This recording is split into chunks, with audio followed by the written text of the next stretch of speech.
മണ്ണുകൊണ്ടുണ്ടാക്കിയ ഇന്ത്യയിലെ ഏറ്റവും വലുതും ഏഷ്യയിലെ 2ാം സ്ഥാനവുമുള്ള ബാണാസുര സാഗർ അണക്കെട്ടിലേക്കാണ് ഇന്നത്തെ യാത്ര.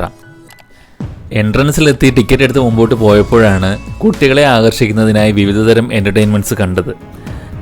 Bumper car, 12D rider, horror house എന്നിങ്ങനെ എല്ലാ തരം വിനോദങ്ങളും ഉണ്ട് അവിടെ. ഒരു അര ദിവസം കുട്ടികളുമായി സ്പെൻഡ് ചെയ്യാൻ നിങ്ങൾക്ക് പറ്റുന്ന എല്ലാ തരത്തിലുള്ള റൈഡുകളും അവിടെ അവൈലബിൾ ആണ്. കുതിരയ്ക്ക് കണ്ണ് കെട്ടിയ പോലെ എൻ്റെ മകനെ കൊണ്ടുപോയില്ലെങ്കിൽ ഇന്ന് ഡാം കാഴ്ച ഉണ്ടാവില്ല എന്ന് തീർച്ചപ്പെടുത്തി. അതുകൊണ്ട് തന്നെ തിരിച്ചു വരുമ്പോൾ ഇതെല്ലാം ആസ്വദിക്കാമെന്ന് പറഞ്ഞ് ഞങ്ങൾ ഡാം കാണാനായി മുമ്പോട്ട് പോയി. എൻട്രൻസിൽ നിന്നും ഡാമിൻ്റെ മുകളിലേക്ക് പോകാനായി വാൻ സർവീസ് ഉണ്ട്. ഒരാൾക്ക് 25 രൂപയാണ് പോയിട്ട് വരാനുള്ള നിരക്ക്. പച്ചപ്പ് നിറഞ്ഞ ഈ ഒരു ഭൂപ്രകൃതിയും ഗാർഡനും എല്ലാം കണ്ട് പതുക്കെ നടക്കാൻ തന്നെ ഞങ്ങൾ തീരുമാനിച്ചു. താഴെ നിന്ന് നോക്കിയപ്പോൾ വളരെ പച്ചപ്പ് നിറഞ്ഞ പുല്ല് വിരിച്ച ഒരു കുന്നിൻ ചെരുവ് പോലെ ഞങ്ങൾക്ക് തോന്നി. മുകളിൽ കുറച്ചിടം മാത്രം എന്തോ ഒരു ഷെഡ് പോലെ കെട്ടിയിരിക്കുന്നു. പക്ഷെ മുകളിൽ ചെന്നപ്പോഴാണ് അറിഞ്ഞത് അത് സോളാർ പാനലുകളായിരുന്നു എന്നുള്ളത്.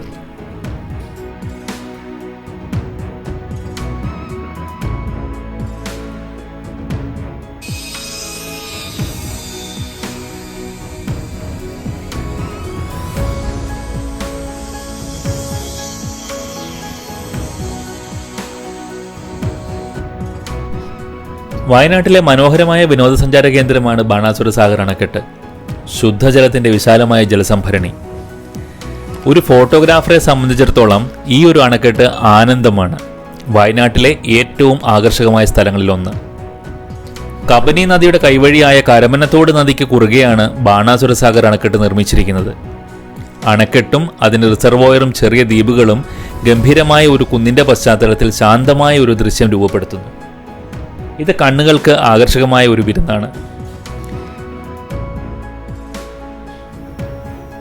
സ്പീഡ് ബോട്ടിംഗ്, കുതിര സവാരി, ഒട്ടക സവാരി എന്നിവയാണ് ബാണാസുര സാഗറിലെ മറ്റ് സാഹസിക വിനോദങ്ങൾ. തുടർന്ന് നിങ്ങൾക്ക് സിപ്പ് ലൈനിങ് പരീക്ഷിക്കാനും കഴിയും.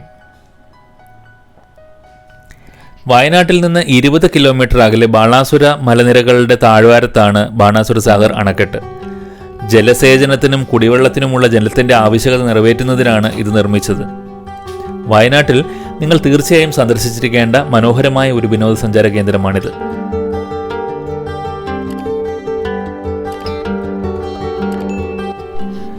വർഷം മുഴുവനും ഡാം തുറന്നിരിക്കും. രാവിലെ 9 മുതൽ വൈകിട്ട് 5 വരെയാണ് സന്ദർശന സമയം. സ്പീഡ് ബോട്ടിംഗ് വൈകുന്നേരം 4 മണി വരെ മാത്രമേ ഉള്ളൂ. ബാണാസുര സാഗർ അണക്കെട്ടിൻ്റെ പ്രവേശന ഫീസ് ഒരാൾക്ക് 40 രൂപയും കുട്ടികൾക്ക് 20 രൂപയുമാണ്.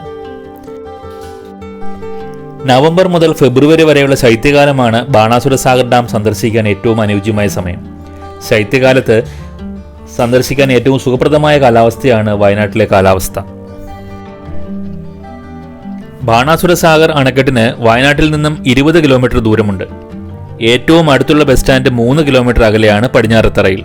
ഏറ്റവും അടുത്തുള്ള റെയിൽവേ സ്റ്റേഷൻ കോഴിക്കോട്, വിമാനത്താവളവും കോഴിക്കോടാണ്. മറ്റൊരു പ്രധാനപ്പെട്ട കാര്യം, KSEBയുടെ നിയന്ത്രണത്തിലാണ് ഈ അണക്കെട്ട്. അതുകൊണ്ട് തന്നെ KSEB ജീവനക്കാർക്ക് പ്രത്യേക ഡിസ്കൗണ്ടുകളും കാര്യങ്ങളുമുണ്ട്. അതിനാൽ നിങ്ങളുടെ ബന്ധുക്കളോ കൂട്ടുകാരോ ആരെങ്കിലും KSEBയിൽ വർക്ക് ചെയ്യുന്നുണ്ടെങ്കിൽ അവരൊത്തു പോയാൽ ചെലവിൽ ഒരുപാട് കുറവ് വരുത്താൻ സാധിക്കും.